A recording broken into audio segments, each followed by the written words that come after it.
Even ఉంచుకుని మన అల్లుడు గారు జైన్ ఇంటి నుండి వెళ్ళగొట్టారు. ఇంతకాలం మీరిద్దరూ చెడతిరిగి మోజు తీరిన తర్వాత నాకు కట్టబెట్టాలని చూస్తున్నారా? శేఖర్, లక్ష్మి గురించి ఇంకొక మాట తప్పుగా నీ నోటి వెంట వచ్చిందో నీ నాలుక చీరేస్తాను. ఆగరా కొడక. ఏరా పెళ్లి కొడక, డీటెయిల్స్ తెలియకుండా తొందరపడ్డావనుకో ఇబ్బందుల్లో పడతాం, ఆ తర్వాత జైల్లో పడతాం.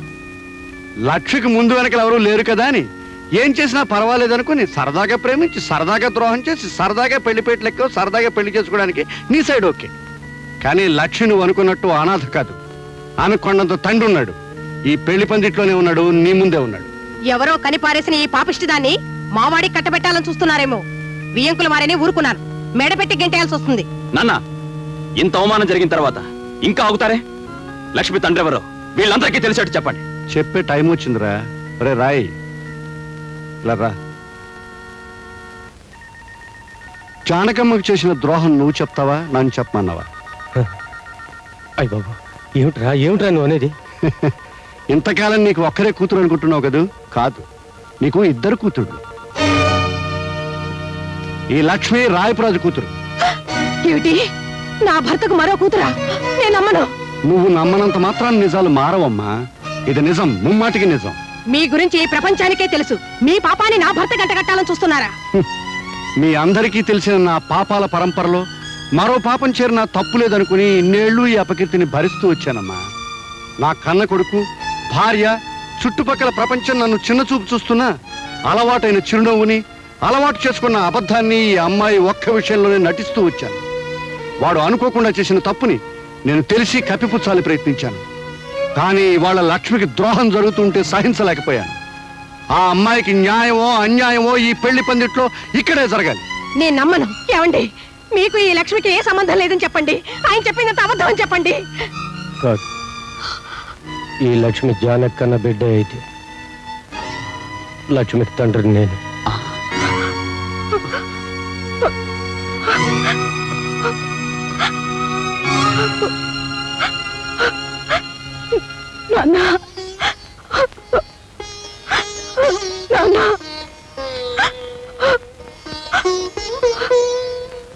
అమ్మా లక్ష్మి, నేనే నీ తండ్రినమ్మా.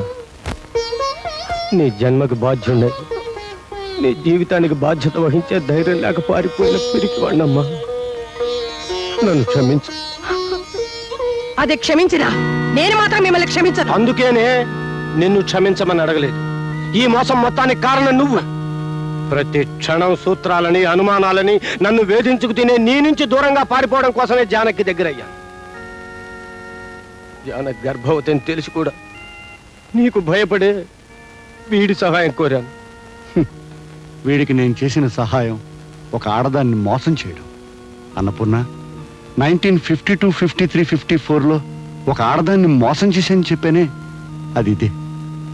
ఒక ప్రాణమిత్రుడికి సహాయం చేయడం కోసం ఆ జానకమ్మ జీవితంలో తీరని కల్లోలం రేపాను. ఆ రోజు ఇప్పటికీ మర్చిపోలేను. నేను నమ్మను. నన్ను ఆయన దూరం చేసుకోవాలనుకున్నారా? దూరం చేసుకునే తెలివితేటలే ఉంటే ఇంత దూరం వచ్చేవాడే కాదు. అంటే ఓ ఆడపిల్ల జీవితాన్ని పాడు చేయాలని ఈ ఆలోచన మీదన్నమాట. ఓ మిత్రుడికి సహాయం చేసే ఆరాటం అంటే సరిపోతుంది. ఏమిటండి నేను ఆయనకి చేసిన ద్రోహం? పెళ్లి చేసుకోవాలనుకోవడం? పెళ్ళైన మగాడిని పెళ్లి చేసుకోబోవడం, బిడ్డల తండ్రికి బిడ్డని కనబోవడం. ఏమిటి, ఆయనకి ఇదివరకే? ఆ ప్రశ్నని ఇంత ఆలస్యంగా అతన్ని కాక మరొకరిని అడగవలసి రావడం, అది నువ్వు చేసిన నేరం. నన్నింత మోసం చేస్తారనుకోలేదు. వాడింత మోసపోతాడని నేను కూడా అనుకోలేదు. నువ్వు అతను మేలుకోరిన మనిషివైతే, వాడి పరువు నిలపాలన్న మనసున్నదానివైతే తక్షణం ఇక్కడి నుంచి వెళ్ళిపోవాలి. నేనిప్పుడు తల్లిని కాపోతున్నాను. నిన్ను వెళ్ళిపోమనడానికి అది మరో కారణం. బిడ్డకి తండ్రి కావాలి. ఆ తండ్రికి ఇప్పుడు పరువు కావాలి. అంటే నా చేతులతో నా జీవితాన్ని నన్నే నాశనం చేసుకోమంటారా? ధర కడితే చెల్లిస్తానంటున్నాను. ధర కట్టే గొప్పతనం మీకుండొచ్చు, కానీ అమ్ముడు పోయే దౌర్భాగ్యం, నీచత్వం నాకు లేదు. అక్కర్లేదనే చోట బ్రతకడం కంటే ఎక్కడైనా గౌరవంగా అడుక్కు తింటూ బ్రతకగలను. వెళ్ళి ఈ మాట ఆయనతో చెప్పండి. ఆగండి. మీ స్నేహితుడిని కాపాడానని గర్వపడకండి. ఒక ఆడదాని జీవితం నాశనం కావడానికి కారణమయ్యానని సిగ్గుపడండి. ఏనాడైనా నా బిడ్డ ఈ సమాజంలో గౌరవంగా తలెత్తు తిరగలేకపోతే, కన్నీరు కారుస్తే ఆ పాపంలో పాలు మీకు ఉంటుందనే సంగతి మర్చిపోకండి. వెళ్ళండి. ఆ రాత్రే జానకమ్మ ఊరు వదిలి వెళ్ళిపోయింది. ఆమె తన జీవితానికి తీరని మచ్చవుతుందని భయపడ్డ వీడు పీడ వదిలిపోయిందని ఆనందించాడు. సంఘంలో కడిగిన ముత్యంలా ప్రకాశించాడు.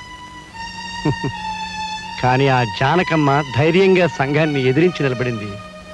తన కూతుర్ని కంటికి రెప్పలాగా పెంచుకొని పెద్ద చేసింది. ఏనాటి రుణం! నా కొడుకు లక్ష్మి చెల్లెల్లాగా చూసుకుంటున్నాడని తెలిసి మనసులోనే ఎంతో ఆనందించాను. మామ మోసం చేశాడు, తండ్రి నెత్తిని వేసుకున్నాడు. కానీ కొడుకు సరిదిద్దాలని ప్రయత్నం చేశాడు. ఇవాళ ఆ ప్రయత్నం ఫలించబోతుంది. శేఖర్, నువ్వు నాకు అల్లుడు కావాలని కోరుకున్నావు. కానీ మీకు తెలియకుండానే ఆ భగవంతుడు మీ ఇద్దరిని కలిపాడు. ఇప్పటికైనా మించిపోయింది లేదు. లక్ష్మిని స్వీకరించు. బావా, నేను కోరుకున్నది నీ చేతుల మీదుగా నా పెళ్లి జరగాలి. నీ మాట ఎప్పుడు కాదన్నాను చెప్పు.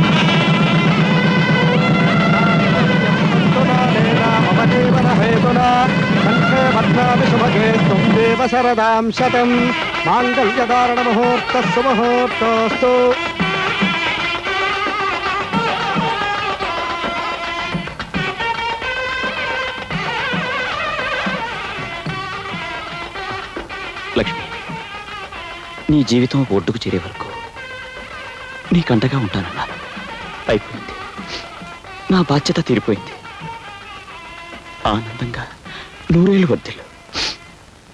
వస్తాను. పదండి నాన్న, వెళ్ళిపోదాం. ఒక్క నిమిషం. అమ్మా జయ, నీ భర్తని కాదని నీ ఇంటికి వచ్చేసావు, చాలా సంతోషం. కానీ ఆ ఇంట్లో నీ వస్తువు ఒకటి మర్చిపోయావమ్మా. తీసుకో తీసుకో అమ్మా, మరెవరికైనా ఉపయోగపడవచ్చు. వస్తానమ్మా. అక్క, ఇది మా అమ్మ నాకు ఇచ్చిన స్త్రీధనం. 12 కాపురానికి 12 సూత్రాలు. పెళ్ళం మొగుడిని గుప్పెట్లో పెట్టుకోవాలంటే ఏం చేయాలో ఇందులో రాసుంటుంది.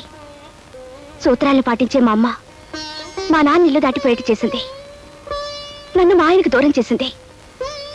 కానీ నువ్వు మాత్రం ఆ తప్పు చేయదక్క. ఏమండి ఏమండి, నా అనుమానాల్ని, తెలివి తక్కువతనాన్ని అన్నీ వదిలేశాను. ఇది కూడా మీ అమ్మ ఫిట్టింగేనా అని మీరు అడగాల్సిన అవసరం లేదు. మీరు నా తప్పును మన్నించగలిగితే.